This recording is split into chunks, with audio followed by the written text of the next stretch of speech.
الايس كريم سانداي في البيت.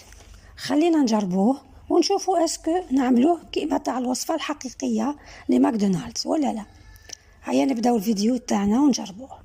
اول خطوه عندنا 500 ملل حليب، كيس فلان كراميل ونخلطو مليح. نزيدو ملعقه كبيره جلوكوز او عسل النحل.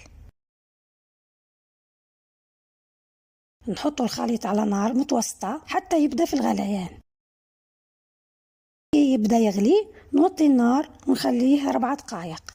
نحطوه في بول ونخلوه يبرد شويه ومن بعد ندخلوه الكونجيلاتور لمده ساعتين. كي يجبد نزيدو فوقو 135 غرام كريم شونتي ونضربوه بالباتير.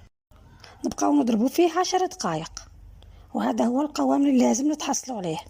نغطيوه ونزيدو ندخلوه الكونجيلاتور لمده ساعتين، بعدها نزيدو نضربوه بالخلاط حتى نتحصلوا على قوام كريمي. الايس كريم تاعنا راه واجد. نجيبو لي غوبلي ونبداو نحطو فيهم